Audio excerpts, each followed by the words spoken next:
At my own birthday party, my best friend confessed she was pregnant with my boyfriend's child. In a fit of blind rage, I lunged at her, my nail accidentally grazing her skin. It was barely a scratch. But for that sin, Brooks destroyed me. He hired men to wreck my design studio and used his family's influence to tear up every contract I had spent years signing. Fueled by a cold, white-hot hatred, I spent weeks gathering evidence of their affair. I called the tabloids. I was ready to burn their wedding to the ground in front of the whole world.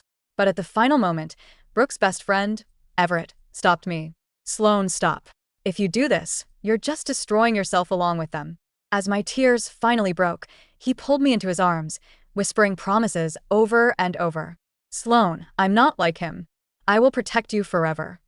I didn't believe him at first, but Everett became a shadow in my life, a constant, comforting presence. When I was sick, he flew back from a business trip overnight just to hold my hair back while I threw up. I have a laundry list of allergies. He kept a leather-bound notebook of every ingredient I couldn't touch.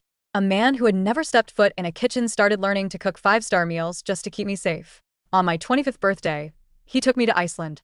Under the ethereal glow of the northern lights, I finally accepted his 100th confession. For the next 3 years, he showed me that love could actually make a person feel whole again. Until a week before our engagement, I was organizing the library when I found an old phone tucked into the lining of a drawer. I turned it on. In the outbox, there was a single text sent 4 years ago. "Millie, don't worry about the wedding tomorrow. I'll take care of Sloane." My fingers went numb. I stared at the screen for a long time, my brain a static mess of white noise. I took a few deep breaths, waiting for the paralysis in my limbs to fade. Then, my eyes drifted to the Notes app. Everett had a habit. He recorded everything he deemed important. On his current phone, he has notes on my cycle, my allergies, and my favorite obscure coffee roasters. A sickening curiosity took hold of me. What did his old self find important enough to record? Just as I was about to tap the icon, the library door pushed open. "Sloane, do you need a hand with those boxes?" He was leaning against the doorframe, his usual warm smile in place. But when his eyes fell on the phone in my hand, his expression flickered for a fraction of a second. Then he straightened up, his tone casual. "What are you looking at, honey?" I pulled my finger away from the Notes app and turned the screen toward him. My voice was a jagged blade. "What is this? You didn't stop me for my own good. You stopped me for Melanie. The protection you promised me, was that all a lie, too?" I tried to keep my voice steady, but it betrayed me, trembling with the force of my heartbreak. He looked at the text, then at me. After a heavy silence, he lowered his head. "Sloane, I'm sorry." My heart skipped a beat. My nails dug into my palms. Before I could scream at him, he stepped forward, gently taking the phone from my hand and pulling me into a half embrace. He sounded genuinely pained. "I didn't tell you because I didn't want you to overthink things. I stopped you because I didn't want you to get hurt. You have no idea how unstable Brooks was back then. If you had actually ruined that wedding and made Melanie cry, Brooks would have stopped at nothing to ruin your life. I sent that text to her just to keep her quiet, so she wouldn't run to Brooks and escalate things." He sighed, his large hand gently stroking the back of my head. "Sloane, after everything we've been through, do you really trust me so little?" So, that was what he was apologizing for. Not the intent, but the secrecy. The hollow ache in my chest softened slightly, but that text remained like a splinter under my skin. He had called her Millie. Everett's mother once told me that while Everett always had a smile on his face, he was colder than anyone she knew. Very few people earned a nickname from him. Even with me, he didn't call me Sloane Y until we had been together for a year. "Come on. Our engagement party is in a week. Let's not dig up ghosts. I'm taking you out for a massive dinner tonight," he said, smoothing things over with his usual easy grace. I played the part. I went to dinner. I smiled. But in the dead of night, I crept back into the library.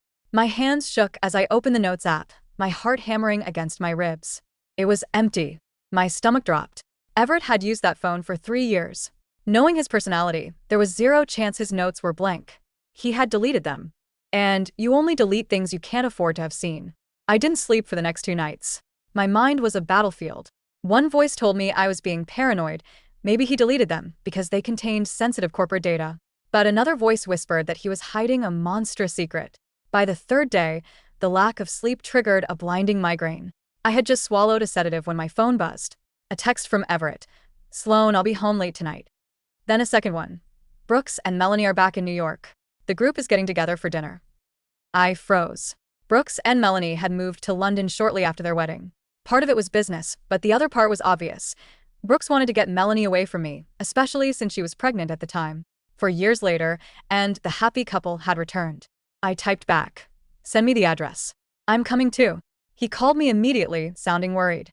Only after I promised him multiple times that I wouldn't cause a scene did he finally agree. I arrived at the restaurant first. When I pushed open the door to the private room, I found myself face to face with Melanie. She had put on a little weight, draped in diamonds and Cartier. Next to her sat a little boy, about 3 years old, playing quietly with a toy car. She smiled at me. It was that same wide-eyed, innocent look she had used to play me for years. "Sloane." "It's been a long time." I didn't answer. Suddenly, a familiar scent, expensive cologne and cold air, pressed against my back. "Sloane." I jerked away, coming face to face with Brooks' icy expression. He was as stoic as ever, but for a second, I thought his gaze lingered on my face a bit too long. When I looked back at Melanie, her smile had faltered. The tension only eased when Everett arrived. He was a natural socialite, the life of every party. He kept the conversation flowing while Brooks offered the occasional monosyllabic response. As he talked, Everett's hands were busy. He spent the entire meal peeling shrimp and placing them in my bowl. Brooks, on the other hand, ate in silence, only occasionally dropping a piece of broccoli onto his son's plate. I remembered how it used to be. Brooks used to wait on Melanie's hand and foot while we were all friends. Back then, as his actual girlfriend, I had never received that level of devotion. A server brought out a new dish. Everett immediately stopped him. "Excuse me, this is the wrong order." The server looked confused. "The ticket says the roast beef salad, sir." "This has sesame seeds on it," Everett said, his voice firm. "I specifically told the host that none of the dishes could have sesame. The boy is highly allergic." My fork stopped halfway to my mouth. The server apologized profusely and took the plate away. Brooks glanced at Everett, his expression unreadable. Melanie looked up, curious. "How did you know Toby was allergic to sesame?" Everett smiled easily. "You posted about it on Instagram a while back." He went back to putting food in my bowl, but I couldn't swallow a single bite. For the last 2 years, Everett has been working himself to the bone. He barely had time to sleep. I used to tease him about never liking my posts, and he'd give me a tired smile and say he hadn't even opened the app in days. But he had time to read Melanie's posts carefully enough to memorize her son's allergies. That terrifying suspicion from the library flared up again, and this time, I couldn't shove it down. On the drive home, I was a ghost. Sensing my mood, Everett pulled the car over on a quiet stretch of road. He reached out to touch my hair, but I flinched. He looked genuinely hurt. "What's wrong? Was seeing them too much?" "I told you it was a bad idea. How do you remember her Instagram posts from months ago?" I interrupted, my voice raw. "Everett, why did you really stop me 4 years ago? Was it for me, or was it because you've always been in love with Melanie?" He let out a long, heavy sigh. "Sloane." I stiffened. He rarely used my full name like that. I know what Brooks did to you was traumatic, but I am not him. I am nothing like him. Seeing me quiet down, he leaned over and pulled me into his chest. "Please, just trust me. I happened to see that post while I was waiting for a meeting. That's all." His arms were thick and strong. These were the arms that had dragged me out of the abyss 4 years ago. He was the one who held me through every nightmare. I wanted to believe him. I gripped the fabric of his shirt, ready to apologize for being crazy, when a sharp, piercing ringtone shattered the silence of the car. He looked at the caller ID and immediately let go of me. "Hello." "What?" I had never seen Everett look so panicked. "Stay exactly where you are. I'm coming to get you." He slammed the car into gear, the tires screeching as we tore down the road. I grabbed the handle, terrified. "What's happening?" His jaw was set so tight the muscles were bulging. "Brooks and Melanie got into a massive fight. That idiot kicked her out of the car and left her on the side of the highway. She's surrounded by a group of drunks." The words died in my throat. I watched his face, the raw anxiety, the sheer terror. Everett was always the calm one. A year ago, I was eating at a late-night diner with friends when a group of guys started harassing us. It got physical. When Everett arrived, he didn't swing a single punch. He calmly called the police and took us to the ER. When I asked him why he wasn't angry, he just kissed my forehead and said, "Anger solves nothing. Logic does." But now, as he blew through 3 red lights, there wasn't a shred of logic left in him. Melanie was fine. Some good Samaritans had chased the drunks away before we arrived. She was sitting on a park bench, looking lost. Everett threw the car door open and ran to her, completely forgetting I was even in the car. I didn't move. I watched through the windshield as Everett hovered over her. Melanie started sobbing, and after a moment of hesitation, Everett's hand landed on her shoulder, rubbing gently. He brought her back to the car. She sat in the back seat, crying softly. Everett explained to me that Brooks wanted a divorce, that they had been fighting for months. It was almost funny. They had betrayed everyone to be together, and it hadn't even lasted 5 years. The great Brooks Reed was dumping the woman he loved more than his own soul. But the real joke was on me. Because looking at Everett's face in the rearview mirror, I realized the truth. Everett didn't just care about Melanie. He was head over heels for her. Melanie ended up staying in our guest room. I asked Everett why he didn't just take her to a hotel. She's a woman alone, Sloane. It's not safe. I almost laughed. I travel for work all the time. I stay in hotels across the country by myself, and he has never once suggested it wasn't safe. In the middle of the night, I heard Everett on the balcony. He was on the phone with Brooks, his voice low and furious. They were fighting over her. Everyone said Everett had a heart of gold, but apparently, he only grew claws when it came to Melanie. A dull, familiar ache throbbed in my chest. I rolled over, tears soaking my pillow. I pulled out my phone. There was a message from a data recovery shop I had visited a day ago. The phone you sent in has been processed. We've recovered the deleted files. Sending the backup now. The next morning, I was woken up by the sound of laughter. I walked into the kitchen to find Everett and Melanie cooking together. The devastated woman from last night was gone, replaced by a glowing, domestic goddess. She waved at me. Sloane. And I made breakfast. Come try it. The nickname hit me like a physical blow. I stared at her, my nails drawing blood from my palms. Everett, who was usually so sensitive to my every mood, didn't even notice I was upset. I sat down. Melanie handed me a cup of hot tea, but before I could take it, she let go. The cup shattered on the floor, scalding water splashing everywhere. Oh, she cried out, collapsing into a chair and clutching her leg. Everett was on her in a second, grabbing the first aid kit. It's just a minor burn. This ointment will fix it. Then he turned to me, his eyes cold with reproach. Sloane, how could you be so careless? I was stunned. The injustice of it made my voice come out in a raspy whisper. She let go on purpose. Melanie looked down, her voice trembling. It's okay, Everett. I deserve it. I did a terrible thing to her years ago. I should accept whatever she does to me. The innocent victim act. I had seen it 1,000 times. Something inside me finally snapped. Melanie, stop the act. You used these pathetic tricks to steal Brooks, and now that he's done with you, you're moving on to Everett? Is that the plan? Melanie's eyes welled with tears. Enough, Everett roared. I flinched. In 3 years, he had never raised his voice at me. Not once. But for Melanie, he was ready to go to war. Brooks' betrayal was his fault. Why are you taking it out on her? Everett stood up, glaring at me. Sloane, you need to calm down. In this state, how can we even have an engagement party? I opened my mouth, but no sound came out. He was so worked up he didn't even realize he had called her Millie again. Or maybe, in the heat of the moment, his mask had just slipped. I watched him walk away. I'm taking her to the clinic to get this checked properly, he snapped, not even looking back. Melanie picked up her purse. As she passed me, the tears vanished. She leaned in, a triumphant smirk on her face. Sloane, there's one thing you don't know. Everett tried to date me first. Long before Brooks. It was the same look she gave me 4 years ago at my birthday party, right after she whispered, I'm pregnant, and it's Brooks. The door slammed shut. My phone buzzed in my pocket. I pulled it out. The recovered files were open. One note stood out. The title was Everything About Millie. It was a meticulous list. Her favorite brands, how many sugars she liked in her coffee, the places she dreamed of visiting. It was 10 times more detailed than anything he had ever written about me. And at the very bottom, there was a single sentence. If Sloane falls for me, she'll be too distracted to seek revenge on them. Then, Millie can finally be happy. I stared at the words until they blurred. I started laughing, hot tears streaming down my face. I finally had my answer. I forwarded the file to Everett's phone. I didn't say much, just a few words. Everett, you and Brooks are exactly the same. We're done. I packed a suitcase and walked out the door without looking back. The rain in Manhattan did not fall so much as it drifted, a cold, needle-fine mist that blurred the streetlights into bruised smears of amber and violet. I did not take a cab from the curb in front of our building. I walked 3 blocks in the damp chill, dragging a single hard-shell suitcase behind me. Before I slipped into the back of a black car I had ordered under a burner. Account. My phone buzzed continuously against my ribs.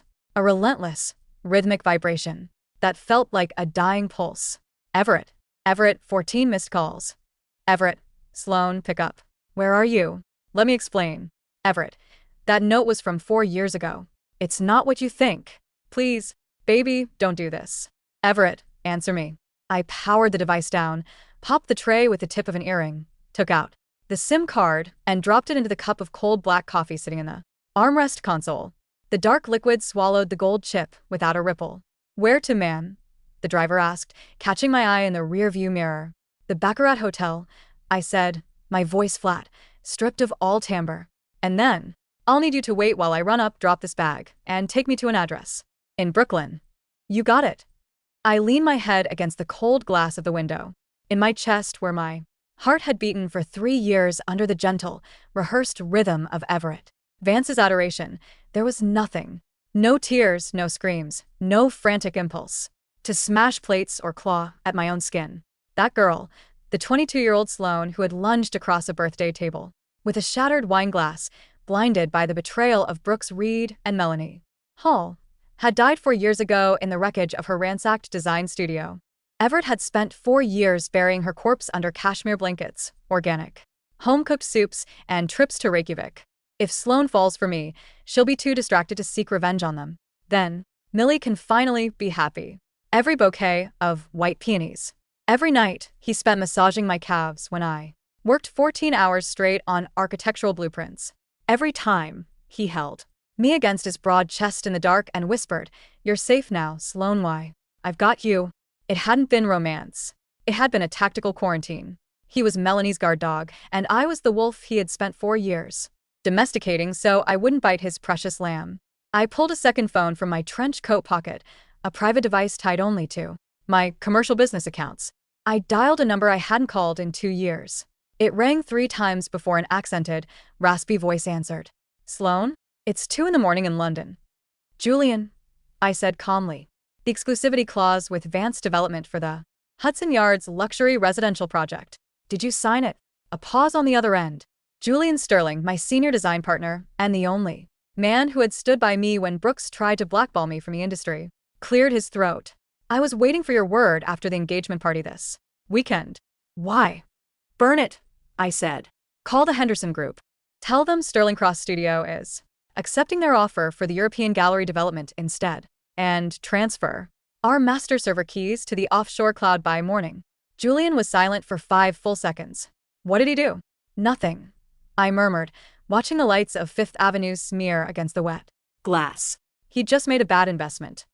Across town, in the sterile white hallway of an urgent care clinic on East 68th Street, Everett Vance stood frozen, his phone glowing in his trembling hand. On the screen was the image Sloane had sent him, the screenshot of his own recovered note from 4 years ago, followed by her 2 sentences. "Everett, you and Brooks are exactly the same. We're done." "Everett." A soft, fragile voice called out to him. Melanie sat on the edge of the examination bed, a pristine white bandage wrapped around her calf, where a tiny patch of redness had already faded. She was looking at him with wide, dewy eyes, her lower lip trembling just enough to evoke pity. "The doctor said I can go," she whispered, extending a delicate hand toward him. "Brooks canceled my credit cards before he kicked me out of the car." Could you settle the bill for me, E?" Everett didn't move. He didn't look at her hand. His eyes were glued to his phone screen. He dialed Sloane's number again. "The number you have dialed is no longer in service."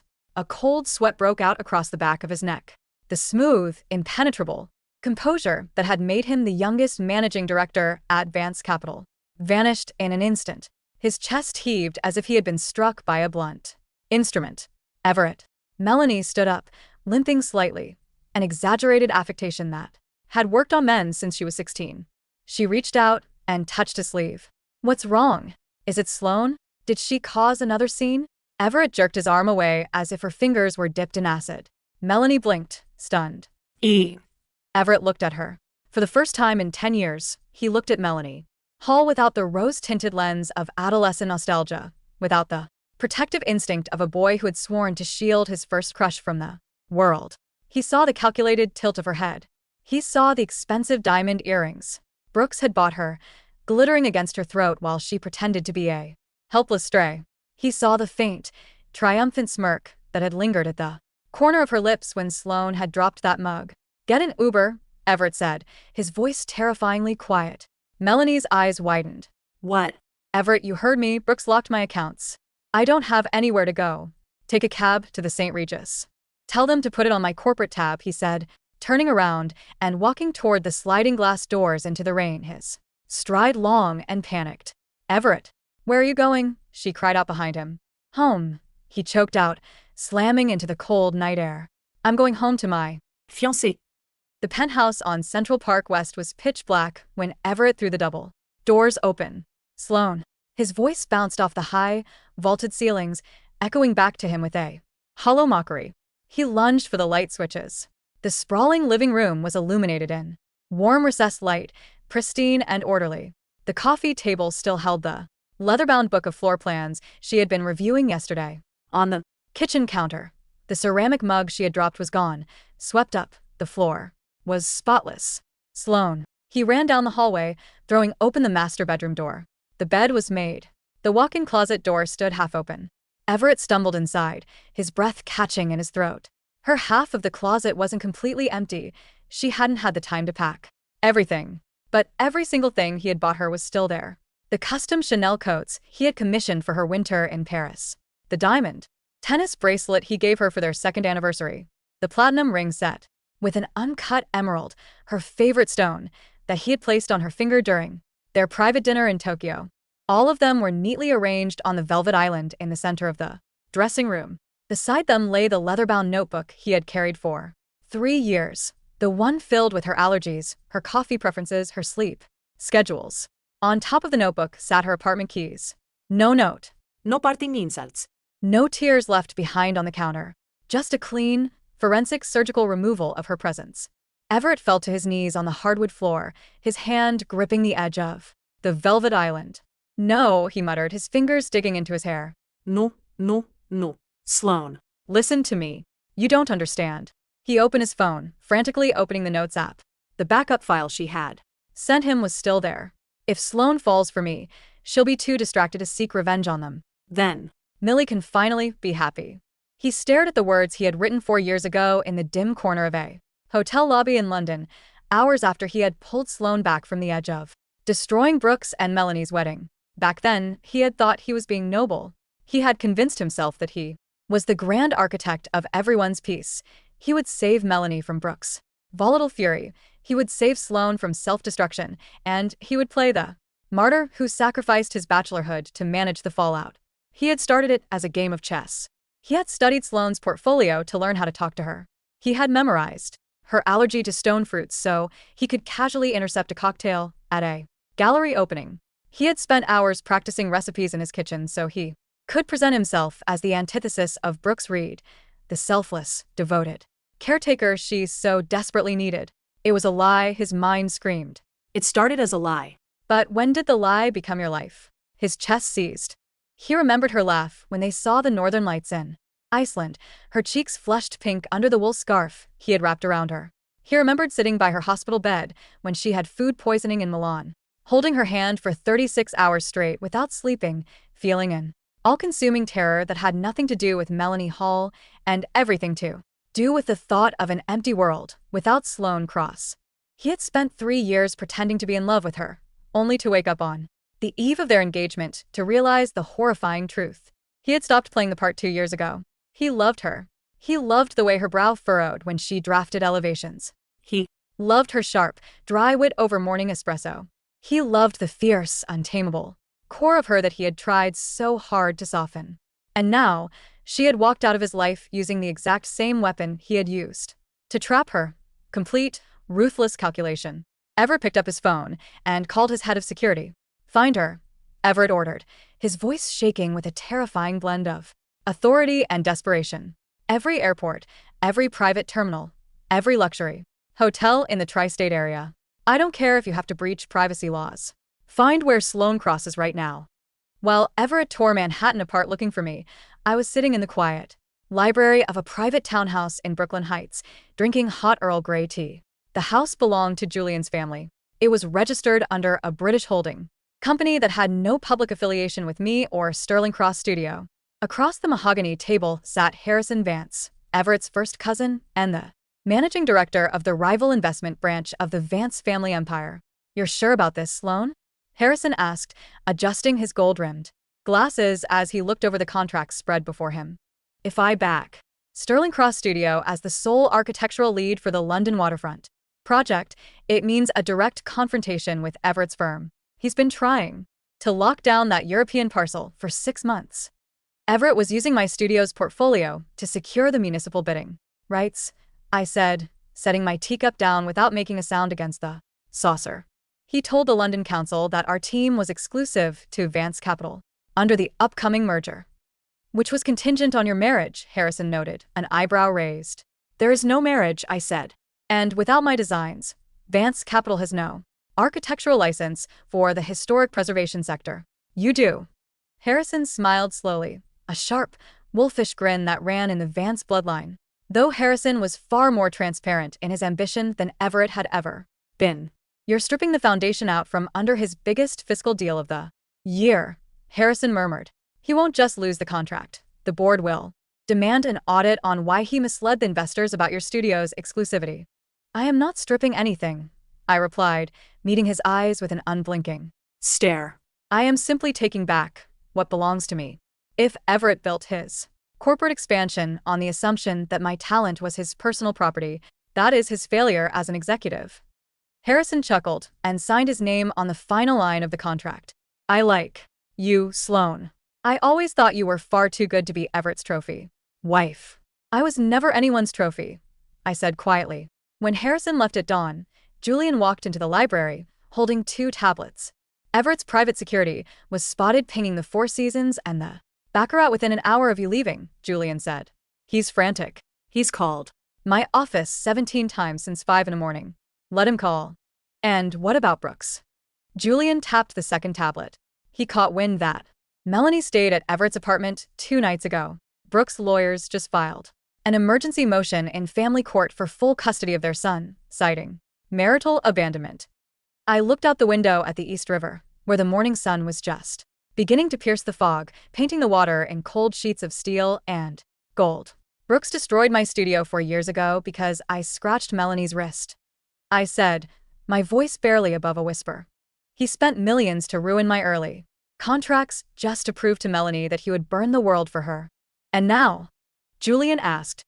"Now," I said, turning away from the window, "the 2 men who thought they could play God with my life are going to tear each other to pieces over the same worthless woman. And I am going to watch it from the front row." 3 days after I disappeared, the Vance family's annual pre-gala dinner took place at the Metropolitan Club. It was originally intended to be our private family celebration before the massive engagement party scheduled for the weekend. Everett had attempted to cancel it, but with half the city's financial elite already RSVP'd and his father, Arthur Vance, flying in from Zurich, canceling was an admission of catastrophic failure that the board would not permit. Everett stood in the center of the grand ballroom, clutching a glass of scotch he hadn't tasted in an hour. His eyes were sunken, dark circles bruised beneath his lids. He hadn't slept in 72 hours. He had sent over 100 messages to every debt account, visited every gallery I had ever partnered with, and even showed up at the ruins of my old studio in Soho at 3 in the morning, standing in the empty lot like a ghost. "Everett." He turned sharply, hoping against hope, only to see Melanie standing behind him. She was dressed in a silk emerald gown, her hair perfectly styled, though her expression was painted with manufactured vulnerability. Beside her, his mother, Eleanor Vance, looked on with tight-lipped disapproval. "What are you doing here, Melanie?" Everett's voice was like gravel.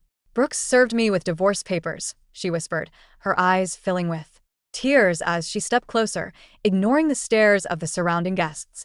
"He's taking Toby away from me, Everett. He told the judge I was unfaithful. He said I was sleeping with you." Everett looked at her, and for the first time, an overwhelming wave of revulsion rose in his throat. "Did you tell him you stayed at my apartment?" Everett asked, his voice icy. Melanie hesitated, her eyelashes fluttering. "I had to explain where I was. I didn't have anywhere else to go, E. You've always protected me. You promised me, for years ago, that you would always." "Stop," Everett said. The word was not loud, but it had the weight of a guillotine. Several socialites nearby turned to look. Everett, darling, keep your voice down, Eleanor Vance hissed under her breath. Stepping between them. Where is Sloane? The press is outside. The Times is running a profile on your engagement on Sunday. Sloane isn't coming, Everett said, his gaze fixed entirely on Melanie. Melanie's lips parted in mock sadness. Oh, Everett, she's still punishing you? How can she be so selfish? After everything you did for her. You took her in. When Brooks ruined her, you made her relevant again. She made herself relevant. A cold, baritone voice cut through the air. Brooks Reed stood at the edge of the circle, flanked by two corporate attorneys. He was thinner than he had been 4 years ago, his sharp jawline tight within ugly, bitter rage. He didn't look at Melanie. His eyes were locked on Everett. Brooks, Eleanor Vance gasped. This is a private dinner. Save it, Eleanor. Brooks snapped, tossing a manila envelope onto a high-top cocktail table. It landed with a heavy thud, scattering photographs across the polished linen. They were surveillance photos. Everett walking Melanie into his building at 2 in the morning. Everett holding Melanie's shoulders on the highway. Melanie smiling in Everett's kitchen while he cooked. For years, Brooks sneered, stepping into Everett's personal space. 4 years you played the noble best friend. You told me to marry her. You told me. Sloane was crazy. That Sloane would ruin my life if I didn't lock Melanie down and take her to London. Everett didn't flinch, but his knuckles went white around his glass. You wanted her, Brooks. You knocked her up while you were sleeping in Sloane's bed. Because she told me she was on the pill. Brooks barked, his voice rising, drawing the attention of the entire ballroom. She engineered the whole damn thing. And the moment things got hard in London, the moment my father started auditing her spending, who does she call? She calls you. Melanie's face drained of color. Brooks, stop it. Not here. Why not here? Brooks laughed, a harsh, ugly sound. Let everyone know what kind of saint Everett Vance is. He took my ex-girlfriend off the board just to keep her from blowing up my wedding, and then he kept my wife on retainer as his little secret charity case. She was never my charity case, Everett said, his voice dropping into a dangerous, lethal register. I spent 4 years trying to protect people who didn't deserve it. But Sloane was never part of your pathetic games. No. Brooks tilted his head, his smile venomous. Then why did she sign over the London waterfront contract to Harrison this morning? Everett went completely still. What did you say? You didn't check the financial wire? Brooks leaned in, whispering with sadistic pleasure. Sterling Cross Studio officially severed all joint venture ties with Vance Capital at noon today. Sloane took the entire $200 million municipal bid to your cousin Harrison, and she did it using the proprietary design patents your firm funded. Brooks patted Everett's cheek with a mocking grin. She didn't just leave you, Everett. She gutted you. The press conference for the London Waterfront Historic Regeneration Project took place 48 hours later at the St. Regis Ballroom. It was supposed to be Vance Capital's crowning glory of the fiscal quarter. Instead, the banner behind the podium read, Sterling Cross Architectural Group and Harrison Vance Asset Management. I stood in the wings of the stage, wearing an ivory-tailored suit by Alexander McQueen. My hair was pulled back into a severe, elegant chignon, my lips painted a deep, unapologetic crimson. Julian stood beside me, checking his watch. The media room is at capacity. The Vance Capital stock dropped 4% at the opening bell after the SEC disclosure this morning. And Everett? I asked smoothly. He's in the lobby, Julian said, glancing at me carefully. Security stopped him at the door, but Harrison told them to let him in. He looks unhinged. Sloane. Good. I stepped out onto the stage. The flashes of 50 cameras erupted in a blinding cascade of white light. I walked to the podium with measured, steady steps. Every click of my heels against the stage was a nail in the coffin of the past 4 years. Good morning, I began, my voice carrying cleanly through the microphones. Calm, resonant, and absolute. Today, Sterling Cross Studio is proud to announce the commencement of the Thames Cultural Pavilion in London, an independent, international development focused on architectural preservation and civic innovation. I spoke for 15 minutes. I detailed the technical specifications, the structural engineering triumphs, the historical conservation parameters. I did not mention Brooks Reed. I did not mention Everett Vance. I did not need to. My work spoke the language of absolute autonomy. When the floor opened for questions, a reporter from the Wall Street Journal, raised her hand immediately. MS. Cross. Vance Capital released a statement this morning claiming that this project was developed under their operational umbrella and that your sudden departure constitutes a breach of an implied exclusivity agreement. How do you respond to Mr. Everett Vance's claims? I looked directly into the camera in the center of the room. An implied agreement requires mutual good faith, I said evenly. When a developer enters a partnership based on deception, fraud, and misrepresentation of intent, any implied contract is null and void under New York State commercial Law. Sterling Cross Studio retains 100% of its intellectual Property. if Vance Capital believes otherwise, my legal team welcomes their filing in Southern District Court. The room erupted into whispers and rapid typing. I smiled, stepped away from the podium, and walked down the side stairs toward the private VIP lounge. As soon as the double doors closed behind me, cutting off the noise of the press, a figure stepped out from the shadows of the corridor. Everett. He had bypassed security. His tie was loose, his collar unbuttoned, his expensive charcoal suit rumpled as if he had lived in it for days. He didn't look like the golden boy of Manhattan finance. He looked like a man who had survived a plane crash only to find himself stranded in an endless desert. Sloane, he breathed, taking a step toward me. Julian immediately stepped forward, but I placed a hand on his forearm, stopping him. Give us 5 minutes, Julian. Julian hesitated, glared at Everett, and walked toward the exit, leaving 2 security guards outside the glass doors. The room fell into an excruciating silence. Everett stopped 3 feet away from me. His hands were shaking. His gaze devoured my face, searching desperately for any crack in the porcelain armor, any glimmer of the woman who used to fall asleep with her head on his shoulder, while he read aloud to her. You changed your hair, he said, his voice cracking. Did you come here to discuss styling, Mr. Vance? I asked, my tone as crisp and Cold as dry ice. He flinched as if I had slapped him across the mouth. Please, he whispered, taking a half step closer, his eyes rimmed with red. Please don't call me that. Sloane, look at me. Look at me, and tell me you know. That note wasn't the whole story. The note was dated 4 years ago. Everett, I said, my voice steady. Conversational. The day before Brooks and Melanie's wedding. The day you intercepted me in the rain, took me into your car, and told me you were different from him. I was different, he choked out, his chest heaving. Brooks was a coward who threw you away. When I saw you that day, you were ready to blow your life up. You were going to throw away your career, your reputation, everything, just to humiliate them. I couldn't let you do that. You didn't do it to save me, I said, tilting my head slightly. You did it because you loved Melanie. You wanted her to have her fairy tale wedding with the Reed heir, and I was an inconvenient storm cloud. You offered yourself as a diversion. In the beginning, Everett shouted, a desperate, agonized sound that echoed off the high walls. Yes, God forgive me. Yes, that's how it started. I thought I could manage you. I thought I could keep you safe in a golden cage until everyone moved on. He fell to his knees in front of me, his hands hovering over the hem of my trousers, terrified to touch me without permission. But it didn't stay that way. He wept, tears finally spilling down his cheeks. Unchecked and ugly. Sloane, by the time we went to Iceland, Melanie was nothing. To me. A ghost.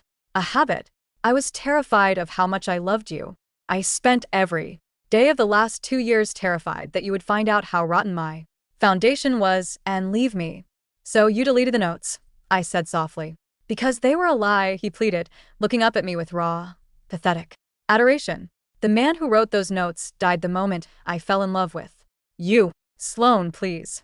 Take the London contract. Take half of my company. Take everything I own, but don't look at me like I'm a stranger. I love you. I have loved you since the night you fell asleep in my car in Paris, and I realized I didn't want to go home to anyone else.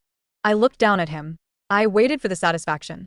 I waited for the dark, triumphant thrill of revenge that I had craved for 4 years, the feeling of watching the great Everett Vance grovel on the carpet, begging for scraps of my attention. But there was no thrill.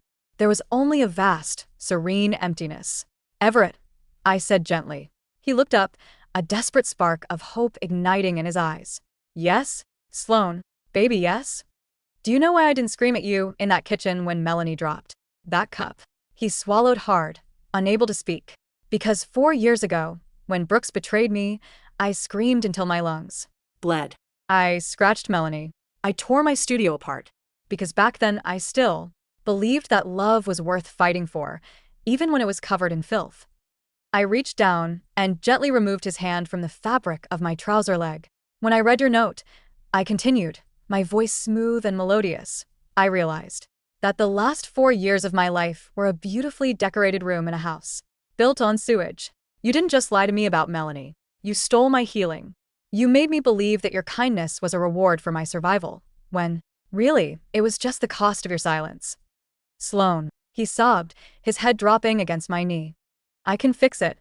I will. Spend the rest of my life making it right. You can't fix a transaction, Everett, I said, stepping back so that his forehead hit the floor. You bought my compliance for 4 years. The contract is expired. The debt is settled. I turned toward the door. Sloane. He screamed from the floor, his voice tearing at the throat. Don't. Walk out of here. If you leave, there's nothing left of me. I stopped at the threshold, looking back over my shoulder one last time. Then you should have written a note about that, I said. The door clicked shut behind me. The collapse of the Reed-Vance social nexus was swift and unsparing. Within 3 months of the London press conference, Brooks Reed's divorce proceedings became public record.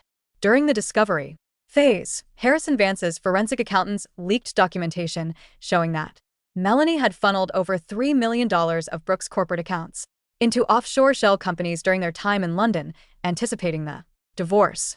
Brooks was stripped of his managing directorship by his family's board of trustees for gross negligence. The man who once ruled Manhattan's real estate scene was relegated to an advisory post at a satellite office in Dallas, Texas. Melanie Hall received nothing. The prenuptial agreement Brooks had forced her to sign 4 years ago was ironclad. With the fraud allegations hanging over her head, she settled for a modest child support stipend tied strictly to Toby's educational trust monies, managed entirely by third-party court executors. She attempted to visit Everett's penthouse twice. The first time, building security escorted her off the premises. The second time, Everett met her in the lobby. He did not yell. He did not offer her a cup of tea or ask about her son's sesame allergy. He handed her an envelope containing a one-way first-class ticket to her hometown in Ohio and $5,000 in cash. If you ever speak Sloane's name to the press again, Everett had said, his voice so cold that the doorman later testified it made the air in the lobby freeze. I will hire the investigators Brooks was too lazy to retain, and I will put you in Bedford Hills for grand larceny. Melanie took the ticket. She did not return. As for Everett Vance, his corporate decline was less explosive, but far more complete. He did not fight Harrison for the London parcel. He did not contest the SEC Audits.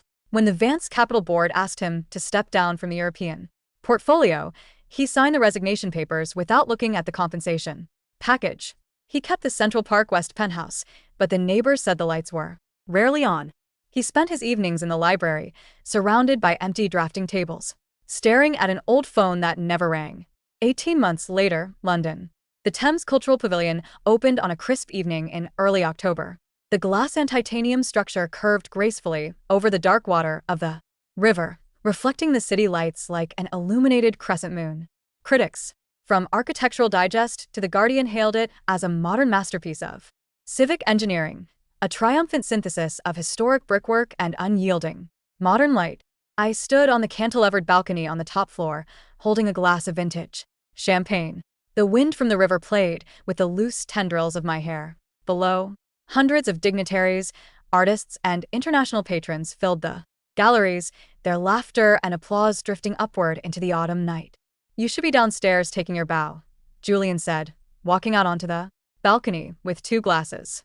The mayor of London is looking for the mastermind. Let them look at the building, I said, clinking my glass against his. The building is the master. Julian smiled, taking a sip.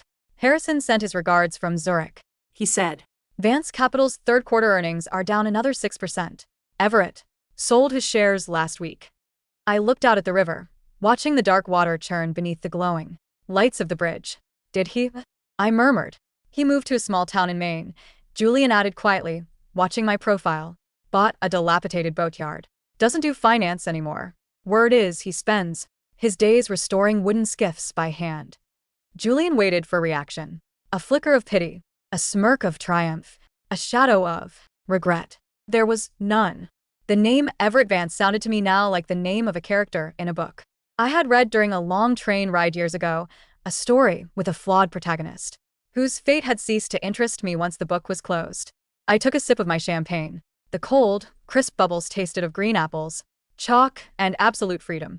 Julian, I said, turning back toward the warmth and light of the gala. Yes, Sloane? Call the Tokyo office tomorrow morning. Tell them we're ready to submit our designs for the Imperial Arts Center. I walked back inside, the glass doors sliding closed behind me, leaving the cold wind and the ghosts of the past to drown in the dark river below.